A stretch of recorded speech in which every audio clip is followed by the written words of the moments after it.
Shabbat Shalom. We are at a beautiful Torah portion this Shabbat called Chayei Sarah, the life of Sarah. And as many who have studied Torah know, what is ironic about this portion is that it is less about life than about death. It begins recounting the death of Sarah at 127 years old, the purchase by Abraham in Hebron, in Kiryat Arba, the first piece of real estate in the land of Israel as a memorial, as a place of burial for Sarah. And the portion ends with Abraham's own death at age 175 and burial in that same cave, and then the death of Ishmael as well at age 137. But in between these recountings of their end of life is the longest chapter of Torah, chapter 24. And in many ways, this should be called the life of Rebekah, the life of Rivka, the story of Rivka. It is about Rebekah coming into our people's story and mirroring the same journey that Abraham took just 2 Torah portions ago. Lech lecha, go forth. And in fact, he went forth from Haran, and Rebekah goes forth from Haran when she says, and note this, we hear her voice. She says, Elech, I will go. She takes full agency of her life. She articulates her desire with determination, with boldness, something that is remarkable in every stage of her journey. Next week's Torah portion, she does it with Jacob and with Esau. And here, Elech, I will go. And she does it with determination, with beauty, with grace. And it creates an endearing moment, actually, for Isaac when she comes and meets him. She falls off her camel. She veils herself out of a sense of falling in love. It is a beautiful moment in the midst, again, of things we cannot control, of the death at the beginning of the Torah portion and at the end of the Torah portion. My teacher from college, Carol Myers, teaches that we should, in fact, really lift up Rebekah's story over Isaac's story. And in the Amidah, in which we chanted about the God of, she says it should be the God of Abraham, the God of Rebekah, and the God of Jacob. Those should be our 3 mothers and fathers, which we focus on in that story. I don't know anyone who has followed that lead, but I find it a very refreshing and powerful idea. And as I think about women in our stories, our own stories, this past week I was in New York City with 24 of our 11th and 12th graders, with Abby Gore, who's here, our Youth Engagement Associate, and Shai Avni, who is there. I'm pointing to the online Zoom room, who's our Congregation Engagement Director, and we brought these students through the streets of New York, including to the Lower East Side. And I was able to remember, I didn't share, just because in the context there it didn't feel as necessary to recount, but a story that I remember of learning about my own connection to the Lower East Side of my great-grandmother, Lena Krause, because about 15 years ago, my parents were helping my aunt move out of my mom's apartment that she grew up in the Bronx, and we were going through all kinds of things, and we uncovered a badge from my great-grandmother, Lena Krause. She wore it every day as she worked in the Lower East Side in the garment industry for Edmund T. Church Company. The badge had her photograph on it, the number 60, and that's it. Did not have her name. She was 60, Edmund T. Church Company with her face. She was, I was told, an outspoken leader in early labor fights and union gatherings, and that is all I know. And so the rest is for me to imagine as we are there at the park where the labor movement started and so much of history about that have improved our country happened.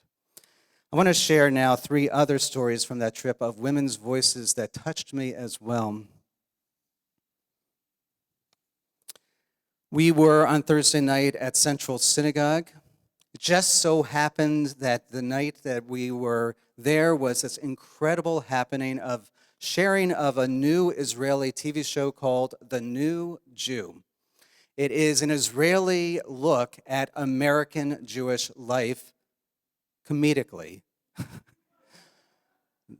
Israel's top comedian, Guri Alfi, was the star of the show, and it's sort of a mockumentary kind of moment, and is completely touching because as he comes to somewhat mock American Jewish life, he finds that he actually is endeared by it.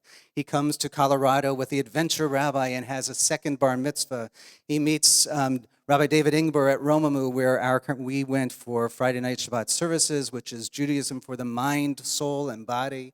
And David Ingber is teaching him yoga poses, and he's sort of cracking a smile, but going with it. And so all this is happening. And then he interviews Rabbi Angela Buchtal from Central Synagogue, and she tells a story in this episode. We were watching some of these clips from the show, and this is what I wanted to share as one of the voices. Rabbi Buchtal, Angela Buchtal, was senior cantor of Central Synagogue, went to rabbinical school, then became senior rabbi of the synagogue, one of the largest in our movement, one of the largest in the movement in the world in terms of impact. They have 1 million people who watch their high holiday services. That's a few people. She talked about, and she's given sermons about this, but she shared this in a very succinct way about going to Israel. And she is a person whose father was born Jewish, her mother was Korean, and who was not Jewish. So she is Jewish through her father. When she was in Israel, people would point to her and say Japanit, which means Japanese. So she was going through Jerusalem, always in Israel, never seen as a Jew. And this was something that really scarred her and stayed with her, and is something that she was really troubled by. And she's, as I said, given beautiful sermons about Judaism being a family and how we are accepted in family. Because she was in this episode with Guri Alfi, this amazing comedian, and this showed in Israel, this was a hit show in Israel. And just this past May, she went on a rabbinic mission to Israel, and she got into a cab as soon as she arrived in Israel, and the cab driver turned around and recognized her and said, Rabbanit, rabbi. And she was like dumbfounded.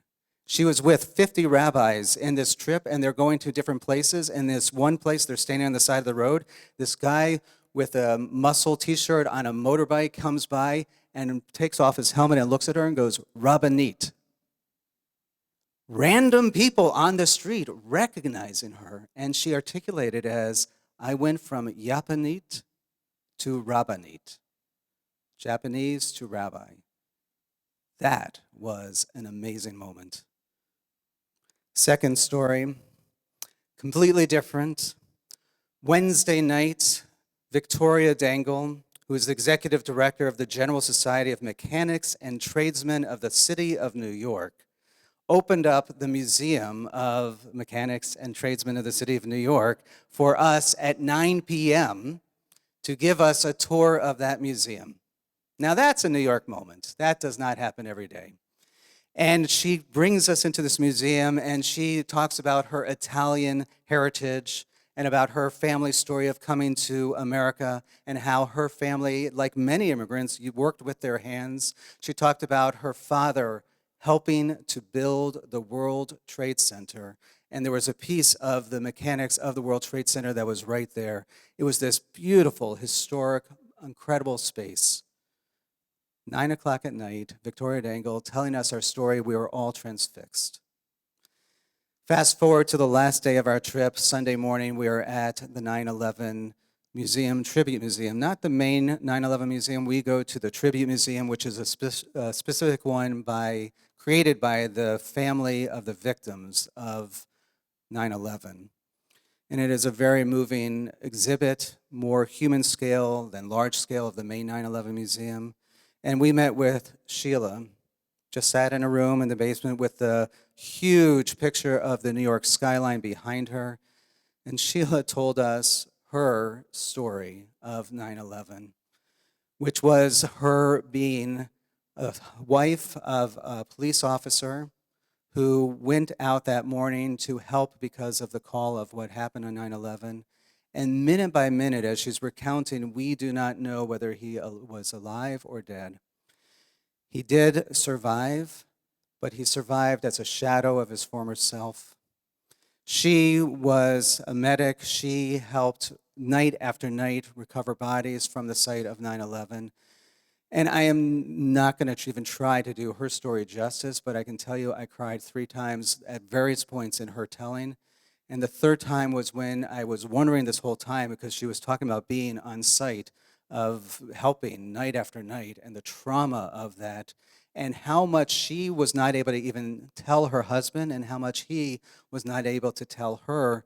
In fact, they didn't hear each other's stories until they became docents at this museum, telling their stories to strangers, and they could finally hear each other's stories. And then, as I was wondering how she was doing, she told us that she and her husband had to buy extra cabinets to put in their bedrooms on either side of their bed to contain all the medication that they need because of all the illnesses they have gotten because of 9/11. 20 pills a day at various times to keep them alive for the next 4 hours. These are students who, as we know, were born after 9/11. I have been going there year after year. Now it is fully history. How do we keep alive stories? It is to listen to the people who have voices, to find their voices, to lift up their voices. And we need that strength from people who have that strength, the people who can say, Elech, I will go, to find a sense of love and beauty and strength, even when we are surrounded by death. May we find the strength to find that in our lives. Shabbat Shalom.